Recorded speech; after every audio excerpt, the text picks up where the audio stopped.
Joining us this morning to talk more about the upheaval at the CDC, at least, is Dr. Mandy Cohen, served as director of the CDC from 23 until January this year. Dr. Cohen, thanks for the time this morning. Yeah, great to be here.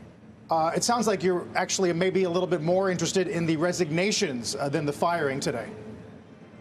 Look, to the other conversation you were just having, the CDC director was handpicked by the Trump administration to lead the agency, and she is no longer that leader. But in addition, in the last 24 hours, we've seen 4 of the most senior folks at CDC also resign. And I think they are saying that is a vote of no confidence in the secretary's leadership of the whole HHS agency. And again, you're losing some of the most experienced infectious disease experts and leaders in the world.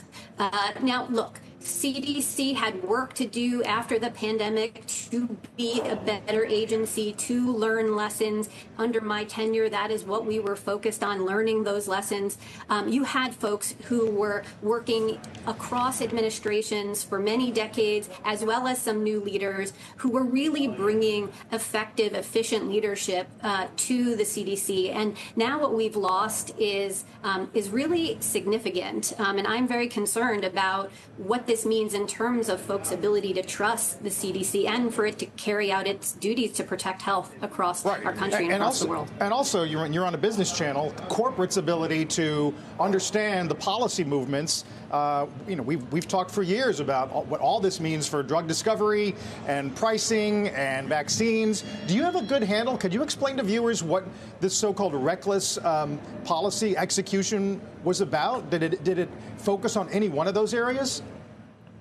Well, look, this is part of a pattern, as you were saying, of attacks on expertise, on science, on institutions where we've seen defunding of critical research, asking long-term experts to leave so we don't have that institutional knowledge. And look, I'm not saying everything was perfect. Of course, we always want to get better, but we are losing CDC and the broader government's ability to solve problems and to make sure that we as a country stay ahead and innovate and are sitting around corners. So, for example, we at the CDC were able to stop an outbreak of malaria, which we hadn't seen in 30 years during my tenure. And instead of it shutting down communities in Florida, we were able to eradicate that immediately. That is the kind of protection that you want to see as business leaders. You don't want to see instability. You don't want to see lack of leadership. You want to make sure that you have experts who are doing their job every day to protect folks' health so that you can run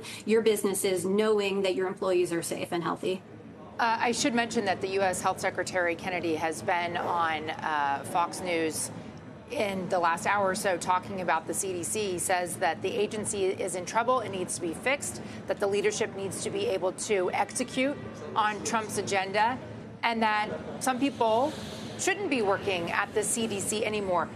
When you left, where did you see the biggest areas of possible reform? Like, what, in your view, what did the CDC need to do to be better and stronger?